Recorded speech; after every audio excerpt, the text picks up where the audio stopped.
Hi friends, ಎಲ್ಲರೂ ನಮಸ್ತೆ. Welcome back to cook with Shivu. ಈ ಮಾವಿನಕಾಯಿ ಸೀಸನ್ಗೆ ಈ ರೀತಿಯಾಗಿ ಮಾವಿನಕಾಯಿ ಉಪ್ಪಿನಕಾಯಿ ಮಾಡ್ಕೊಳ್ಳೋದ್ರಿಂದಾಗಿ 1 ವರ್ಷ ಆದರೂ ಕೆಡೋದಿಲ್ಲ. ತುಂಬಾ ರುಚಿಕರವಾಗಿ ತುಂಬಾ ಈಸಿಯಾಗಿ ಮಾಡ್ಕೊಬೋದು. ಇದನ್ನು ಯಾವ ರೀತಿ ಮಾಡೋದು ಅಂತ ನೋಡೋಕ್ಕೆ ಮೊದಲು ನೀವೇನಾದರೂ ನಮ್ಮ ಚಾನಲ್ಗೆ ಹೊಸಬರಾಗಿದ್ದರೆ ಪ್ಲೀಸ್ ಸಬ್ಸ್ಕ್ರೈಬ್ ಮಾಡಿ, ಬೆಲ್ಲೈಕನ್ನ ಹಿಟ್ ಮಾಡಿ, ಆಲ್ ಬಟನ್ನ ಒತ್ತಿ. ಇದರಿಂದಾಗಿ ನಾವು ಹಾಕುವಂಥ ಎಲ್ಲ ವೀಡಿಯೋಗಳ ನೋಟಿಫಿಕೇಷನ್ ನಿಮಗೆ ಸಿಗುತ್ತೆ. ಬನ್ನಿ ಫ್ರೆಂಡ್ಸ್, ಯಾವ ರೀತಿ ಮಾಡೋದು ಅಂತ ನೋಡ್ಕೊಂಬಂದುಬಿಡೋಣ. ಈ ಉಪ್ಪಿನಕಾಯಿ ಮಾಡ್ಕೊಳ್ಳಿಕ್ಕೆ ನಾನು 2 ತೋತಾಪುರಿ ಮಾವಿನಕಾಯಿಯನ್ನು ತೊಗೊಂಡಿದ್ದೀನಿ. ನಿಮಗೆ ಯಾವ ಮಾವಿನಕಾಯಿ ಬೇಕೋ ಅದನ್ನು ತೊಗೊಬೋದು. ಕಾಯಾಗಿರುವುದನ್ನು ನೋಡ್ಕೊಂಡು ತಗೊಳ್ಳಿ. ನಂತರ ಇದನ್ನು ಚೆನ್ನಾಗಿ ತೊಳೆದ್ಬಿಟ್ಟು ಬಟ್ಟೆಯಲ್ಲಿ ವಾಶ್ ಮಾಡಿ ಇಟ್ಕೊಬೇಕು. ನೀರಿನಂಶ ಇರಬಾರ್ದು. ಈ ರೀತಿ 2 ಸೈಡು ಕಟ್ ಮಾಡ್ಕೊಳ್ಳಿ. 2 ತುದಿಯನ್ನು ಕಟ್ ಮಾಡ್ಕೊಂಡಾದ್ಮೇಲೆ ನಾವು ಚಿಕ್ಕ ಚಿಕ್ಕ ಪೀಸನ್ನು ಕಟ್ ಮಾಡ್ಕೊಬೇಕಾಗುತ್ತೆ.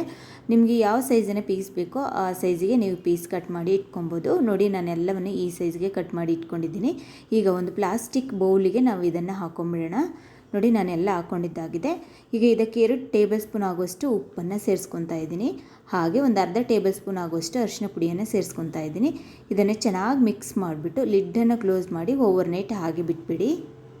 ನೋಡಿ, ಒಂದಿನ ಆದಮೇಲೆ ತೋರಿಸ್ತಾ ಇದ್ದೀನಿ ಎಷ್ಟೊಂದು ನೀರು ಬಿಟ್ಟಿದೆ. ಇದನ್ನು ಒಂದು ಸೈಡ್ಗೆ ಎತ್ತಿಕ್ಬಿಡಿ.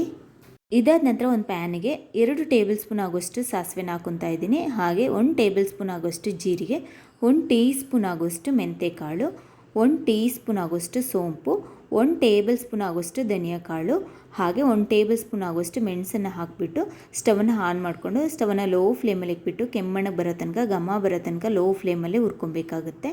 ನೋಡಿ, ಘಮ ಬಂದು ಕೆಮ್ಮಣ್ಣಕ್ಕಾಗಿದೆ. ಇಷ್ಟಾದರೆ ಸಾಕು. ಇದನ್ನು ಸೈಡ್ಗೆ ಇಟ್ಬಿಡೋಣ.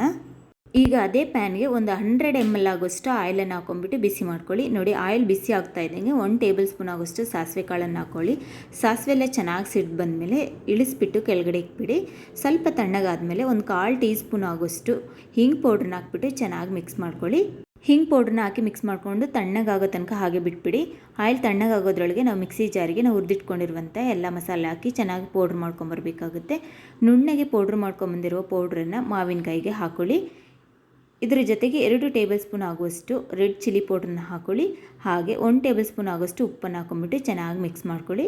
ನಂತರ ತಣ್ಣಗಾಗಿರುವಂಥ ಆಯಿಲನ್ನು ಹಾಕೊಂಡ್ಬಿಟ್ಟು ಚೆನ್ನಾಗಿ ಮಿಕ್ಸ್ ಮಾಡಿ ಇಟ್ಕೊಂಬಿಡಿ. ಮಸಾಲೆ ಹಾಕಿ ಮಿಕ್ಸ್ ಮಾಡಿ ಇಟ್ಕೊಂಡಿರುವಂಥ ಮಾವಿನಕಾಯಿಯನ್ನು ಬಾಟಲಿಗೆ ಹಾಕಿ ಇಡಬೇಕಾಗುತ್ತೆ. ನಾನು ಗಾಜಿನ ಬಾಟಲನ್ನು ತೊಗೊಂಡಿದ್ದೀನಿ. ನೀವು ಪ್ಲಾಸ್ಟಿಕ್ ಬಾಟಲ್ ಬೇಕಾದರೆ ಹಾಕೊಬೋದು. ಈ ರೀತಿ ಹಾಕಿಬಿಟ್ಟು ಲಿಡ್ಡನ್ನು ಕ್ಲೋಸ್ ಮಾಡಿ, ಟೈಟಾಗಿ ಲಿಡ್ಡನ್ನು ಕ್ಲೋಸ್ ಮಾಡಿ ಒಂದು 10 ಡೇಸ್ ಹಾಗೆ ನೆನೆಯಲಿಕ್ಕೆ ಬಿಟ್ಬಿಡಿ. ನೋಡಿ, 4 ದಿನ ಆದಮೇಲೆ ನಿಮಗೆ ತೋರಿಸ್ತಾ ಇದ್ದೀನಿ. ನೀವು ಎಷ್ಟು ದಿನಗಳ ಕಾಲ ಉಪ್ಪಿನಕಾಯಿ ನೆನೆಯಲಿಕ್ಕೆ ಬಿಡ್ತೀರೋ ಅಷ್ಟು ಟೇಸ್ಟಿಯಾಗಿ ಉಪ್ಪಿನಕಾಯಿ ಸಿಗುತ್ತೆ. ನೋಡಿ, ಎಷ್ಟು ಕಲರ್ಫುಲ್ಲಾಗಿ ಸಿಕ್ಕಿದೆ.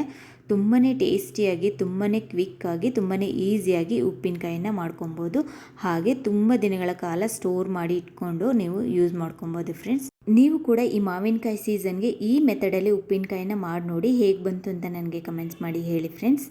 Thank you for watching.